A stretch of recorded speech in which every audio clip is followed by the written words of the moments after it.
Alright, welcome back ulit sa ating mga ka-Canva. Kumusta kayo dyan?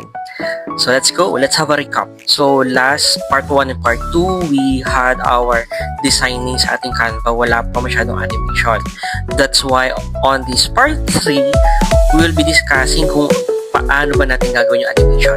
At ano ba yung mga animation na gagamitin natin. Let's go!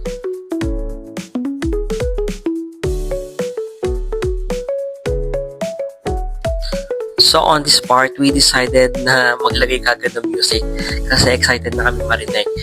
So we plan to use tingin, no? Muna, pero magbabago yan kasi marami pang suggestion.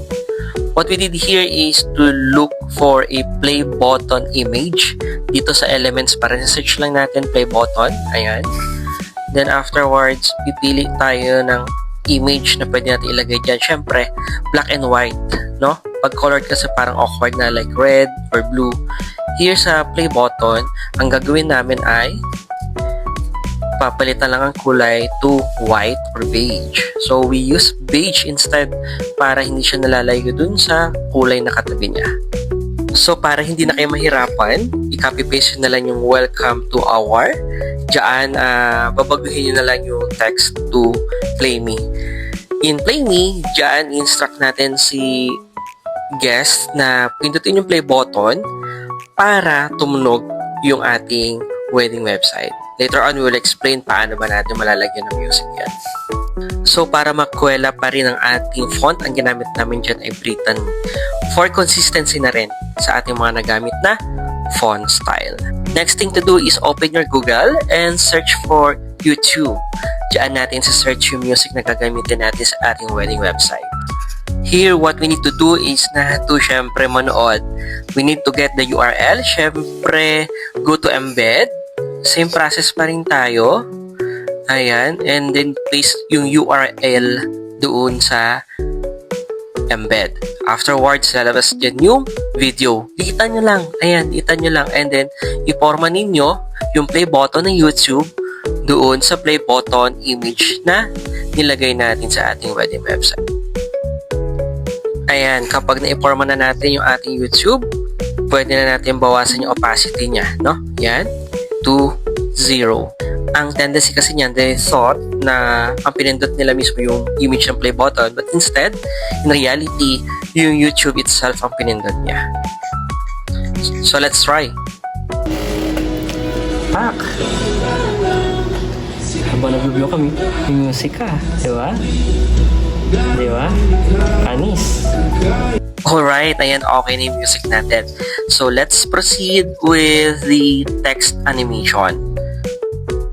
Ayan, umpisahan kagad natin sa ating header. Siyempre yung names ng groom and bride. Mostly kasi ang animation for these invitations is load. So, lahat ng pipiliin natin ay is load. And then, babawasan natin yung speed. Later on, makikita natin kung ano yun. Ayan, here we chose blur. Then afterwards, let's reduce the speed para yung effects niya medyo mabagal ang pasok. Siyempre, next natin yung picture. We chose brush and then circular.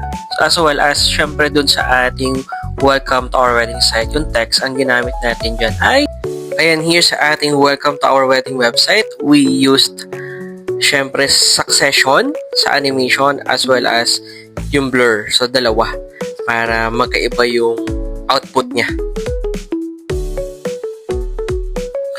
Next natin, yung days until our wedding day. As mentioned dun sa aking part 1, gusto ko sana nag-overlap yung words dun sa picture. So, I'll show you paano gagawin yun. Siyempre, copy-paste mo lang yung picture and then remove background or background remover dun sa taas.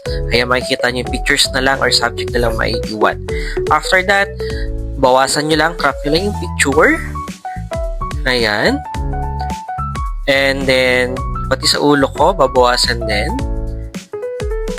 Ayan. So, nagkaroon na ng overlapping sa days until our wedding day, pati dun sa ating bride. So, medyo may dating na siya. Siyempre, lalagyan na rin natin na animation yung ating text, pati yung countdown. For consistency, same animations pa rin gagamitin natin, either blur or succession.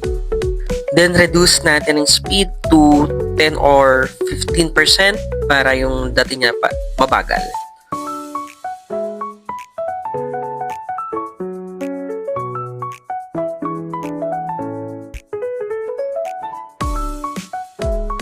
Here sa page na entourage, ang nilagyan lang natin yung the entourage, yung title lang. Iniwasan natin moving yung mga letters para hindi siya nakakilo sa ating mga guests. Alright, let's have a view. So ayan, gumagalaw na. May animation na. Ang galing. O, diba? Nice one. On this page, we decided na parang ini-inform namin maigi ang mga guests. So, something na repeating yung animation nito for dress code and location. O, diba? Congratulations! Nakatapos ka na ng wedding website. Pwede ka nang gumawa at pwede mo na rin ibigay sa mga guests mo ang wedding website mo. So, ikaw ba ikakasal at naghahanap ng way para makamura in terms of invitation? Dito, may matututunan ka.